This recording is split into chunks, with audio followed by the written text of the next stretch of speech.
मान और सम्मान के योग्य एलनाबाद से विधायक जननायक चौधरी देवीलाल की राजनीति के राजनीतिक वारिस, हरियाणा प्रदेश में रहे नेता प्रतिपक्ष, और आप सब लोग अगर मेरी बात की लिहाज रखो तो मैं संबोधित करना चाहता हूं कह करके हरियाणा प्रदेश के भावी मुख्यमंत्री आदरणीय चौधरी अभय सिंह जी चौटाला, साथ में विराजमान पार्टी के राष्ट्रीय उपाध्यक्ष श्री प्रकाश भारती जी, प्रदेश अध्यक्ष श्री नफे सिंह जी राठी, आदरणीय कांता जी, तमाम हमारी पार्टी के प्रदेश राष्ट्रीय स्तर के जिला हल्का लेवल के हमारे नेतागण और पदाधिकारी साथियों, गांव के बुजुर्गान, नौजवान, पटका मंगाओ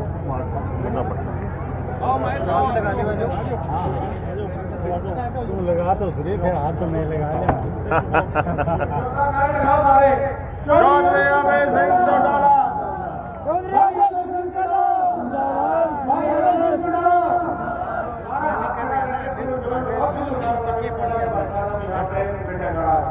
भाई अभय सिंह चौटाला, भाई Abhay Singh Chautala, Indian National Local Party, Indian National Local Party, Chaudhary Om Prakash Chautala, Chaudhary Om Prakash Chautala.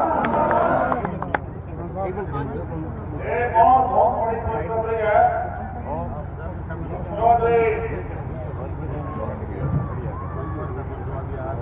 Chaudhary लुराराम काकड़, जो कि बड़वाड़ा गांव का नामी परिवार है, वो परिवार से रही, स्वागत करता हूँ लालू पार्टी में। चौधरी अभय सिंह के साथ झंडा देकर सम्मान करें।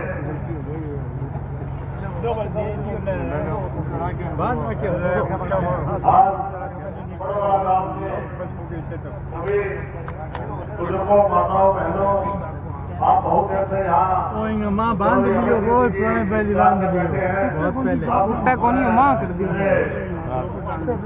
वो जल्दी आपके बीच में आएंगे और आपको अपना संबोधन प्रस्तुत करेंगे। चौधरी अभय सिंह चौटाला जी। गंगा प्रदेश के राष्ट्रीय प्रवक्ता प्रकाश भारती जी, मैडम कांता चौटाला जी, कृष्णा फोगाट जी, व सभी मंच पर बैठे पार्टी के सम्मानित कार्यकर्ता साथी नेतागण, मैं गांव की ओर से, इनेलो पार्टी की ओर से, हल्का अध्यक्ष की ओर से, सभी कार्यकर्ताओं की ओर से चौधरी अभय सिंह चौटाला जी की परिवर्तन पद यात्रा का यहाँ हार्दिक स्वागत करता हूँ, अभिनंदन करता हूँ, वेलकम करता हूँ। साथियों, सभा को आगे बढ़ाने के लिए मैं आमंत्रित करूंगा ढिल्लों साहब से कि वो आए और अपने कीमती विचार आज की जनसभा के बीच में रखें। ढिल्लों साहब।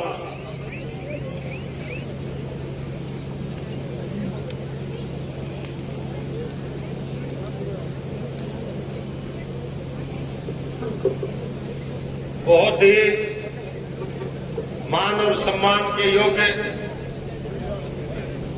एलनाबाद से विधायक जननायक चौधरी देवीलाल की राजनीति के राजनीतिक वारिस, हरियाणा प्रदेश में रहे नेता प्रतिपक्ष, और आप सब लोग अगर मेरी बात की लिहाज रखो तो मैं संबोधित करना चाहता हूं कह करके हरियाणा प्रदेश के भावी मुख्यमंत्री आदरणीय चौधरी अभय सिंह जी चौटाला, साथ में विराजमान पार्टी के राष्ट्रीय उपाध्यक्ष श्री प्रकाश भारती जी, प्रदेश अध्यक्ष श्री नफे सिंह जी राठी, आदरणीय कांता जी, तमाम हमारी पार्टी के प्रदेश राष्ट्रीय स्तर के जिला हल्का लेवल के हमारे नेतागण और पदाधिकारी साथियों, गांव के बुजुर्गान, नौजवान साथियों, माताओं, बहनों, आज चौधरी अभय सिंह जी आपके बीच में परिवर्तन यात्रा को लेकर के 24 फरवरी को मेवात के सिंगार गांव से आदरणीय चौटाला साहब ने आशीर्वाद दे करके और इस परिवर्तन यात्रा को शुरू किया था और 24 फरवरी को श्रृंगार के सारे हरियाणा में मेवात, पलवल, औद्योगिक नगरी गुड़गांव, फरीदाबाद, अहिरवाल होते हुए दादरी, भिवानी, देशवाड़ी, जाट बेल्ट करते हुए आज आपके बीच में पहुंचे। साथियों, जब यात्रा शुरू की गई तो अनेक तरह के सवालिया निशानात लगाने का काम किया गया। कोई साथी कहता था कि ये तो 42 किलोमीटर भी कोई नहीं चल सके। एक आधा भाई ये कहता था बोले इसके तो कमर में दर्द है। एक आधा ये कहता था बोले शुगर का पेशेंट है। ये तो काम तो सिरे चढ़ना बहुत कठिन है। मैं उन लोगों को इस मंच के माध्यम से सूचना देना चाहता हूं, अभय सिंह चौटाला ने 2200 किलोमीटर का सफर पूरा कर लिया और 53 विधानसभा क्षेत्र कर लिए और आज आपके बीच में जहां कहीं भी सभा हुई, जनसभा हुई, कहीं पत्रकार वार्ता हुई, लाखों लोगों से इस दौरान में 100 से ज्यादा दिन, 1100 से ज्यादा गांव, लाखों लोगों से रूबरू होकर के आए और एक बात, एक आवाज बढ़ती जा रही है। आज की जो मौजूदा सरकार है इसकी तुलना लोग काली अंधेरी रात से करते हैं और एक कहावत हरियाणा प्रदेश में बढ़ती जा रही है, या रात अंधेरी बीत रही, या रात अंधेरी बीत रही होनी सुबह उजियारी है। और ये खट्टर उठा तो देख लिए, अभय सिंह तेरी बारी है। समूचा हरियाणा प्रदेश में इस तरह की चर्चा आज लोग एक चीज को देखते हैं, कंसीडर करते हैं। किसान आंदोलन आया, देश के तमाम किसान 13 महीना तक बॉर्डर पर बैठे। जब आंदोलन को दबाने की कोशिश की गई, चौधरी अभय सिंह ने यह घोषणा की थी कि अगर कानून वापस नहीं हुए तो 26 जनवरी तक, अगर कानून वापस नहीं हुए तो 27 जनवरी को मैं विधानसभा से इस्तीफा दे दूंगा। साथियों, जबान का धड़ी, हमारा राजनीतिक रूप से दुर्विरोधी जो आदमी है वो भी 2 बातों को कबूल करता है। आप किसी से चर्चा करके देखें, चौधरी देवीलाल की राजनीति का सच्चा वारिस कौन? जवाब मिलेगा अभय सिंह चौटाला। जबान का धनी कौन? जवाब मिलेगा अभय सिंह जी चौटाला। चौधरी देवीलाल ने जबान के ऊपर प्रधानमंत्री का पद त्याग दिया था। दिल्ली की संसद में उनको नेता चुन लिया गया था। राष्ट्रपति भवन में शपथ ग्रहण की तैयारी हो रही थी, लेकिन चौधरी देवीलाल ने कहा था कि मैं जनता से वायदा करके आया हूं, प्रधानमंत्री विश्वनाथ प्रताप सिंह को बनाऊंगा। चौधरी ओम प्रकाश जी चौटाला जब कभी भी गांव में आए उनको सम्मान सूचक पगड़ी दी गई और जाते समय चौटाला साहब वायदा दे करके जाते थे कि आपकी दी हुई इस पगड़ी को किसी गैर की चौखट पर झुकने नहीं दूंगा। 82 साल की उम्र में 2013 की 22 जनवरी को दिल्ली के मुकाम पर 10 साल की कैद काटना कबूल कर लिया, लेकिन किसी गैर की चौखट पर आपकी दी हुई पगड़ी को झुकने नहीं दिया। उस शख्सियत का खून, उनके दिए संस्कार, चौधरी देवीलाल के, चौधरी ओम प्रकाश जी चौटाला के दिए संस्कार, चौधरी अभय सिंह जी चौटाला। आज हर आदमी ये मान करके चलता है, जो कह के चला जाएगा वो करके दिखाएगा। आज हर वर्ग की उम्मीद, किसान की, महिला की, नौजवान की, बेरोजगार की, दुकानदार की, कर्मचारी की, हर वर्ग की उम्मीद चौधरी अभय सिंह चौटाला की तरफ नजर टिकी हुई है कि 2024 में चौधरी अभय सिंह जी चौटाला हरियाणा प्रदेश का नेतृत्व करें। साथियों, एक बात मैं और कहना चाहता हूं कि जब से ये यात्रा चली, हर रोज दिन प्रतिदिन ये एहसास होता गया, जिस जगह नुक्कड़ सभाएं होनी थी वहां रैली का रूप लेती चली गई। आपके जिला सिरसा में पिछले 5 दिन से लगातार कार्यक्रम चल रहे हैं। एक दूसरे से कार्यक्रम अच्छा करने की होड़ लगी हुई है। जनता चौधरी अभय सिंह जी चौटाला को सुनने के लिए आतुर है।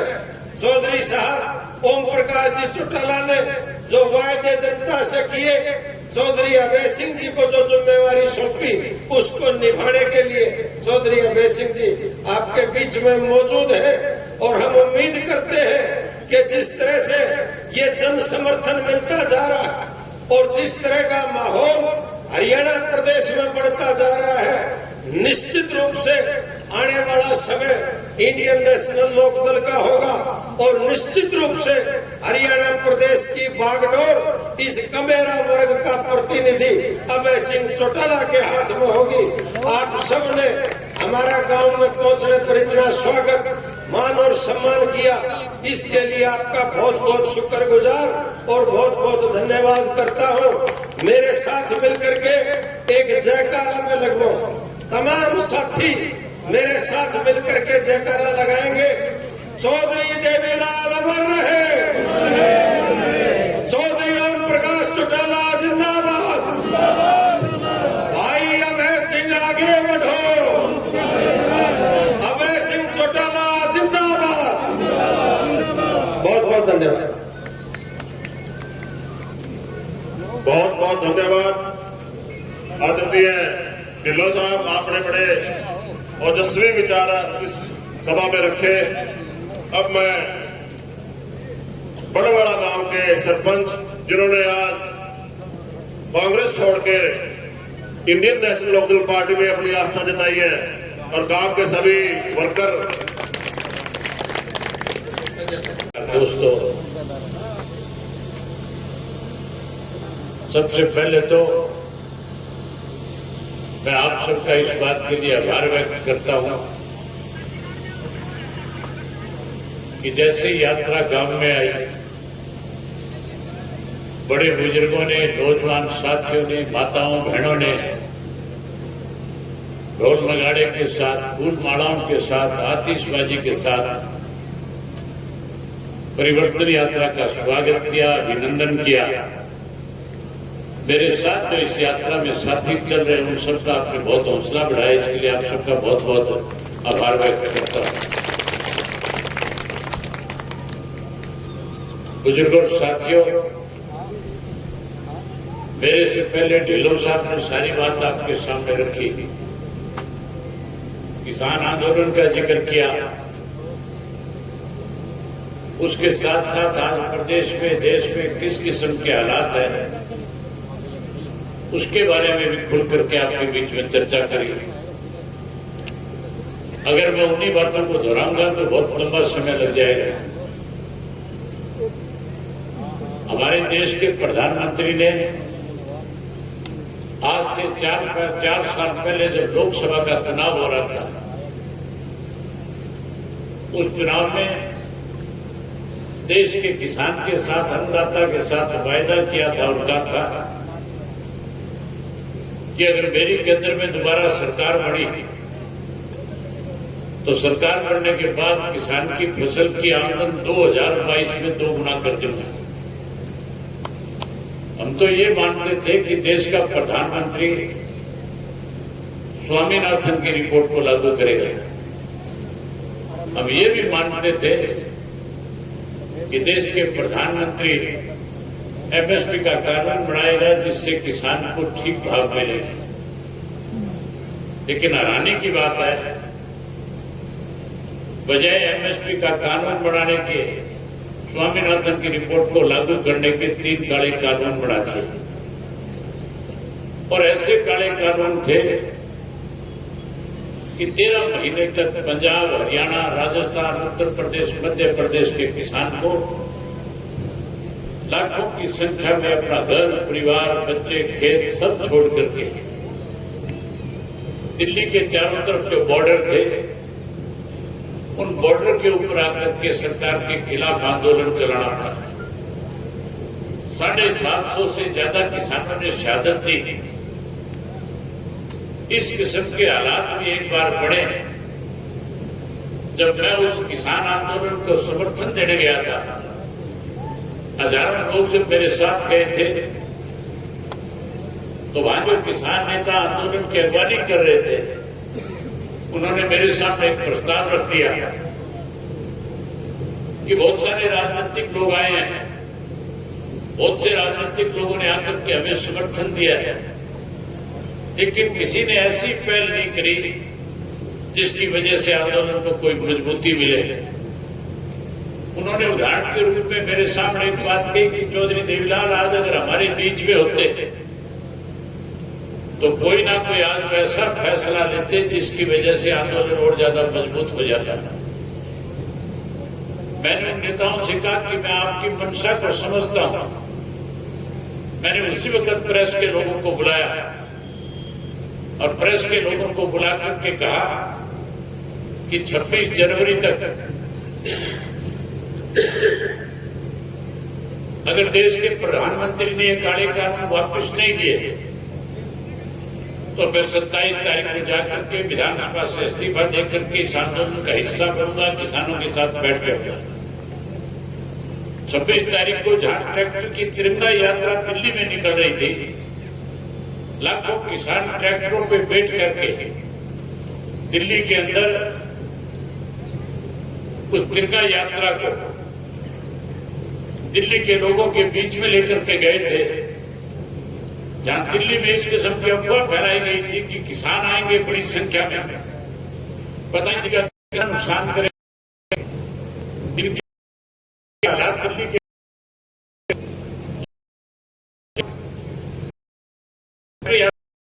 दिल्ली में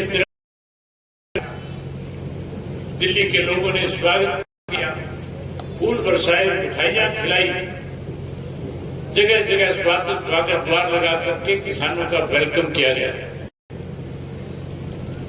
वहीं देश के प्रधानमंत्री ने, देश की सरकार ने षड्यंत्र रचा कि इस आंदोलन में खालिस्तान से लोग आए हैं जिन्होंने आकर के लाल किले पे जाकर के तिरंगे का अपमान करने का काम किया है। आंदोलन को कमजोर करने की साजिश रची गई।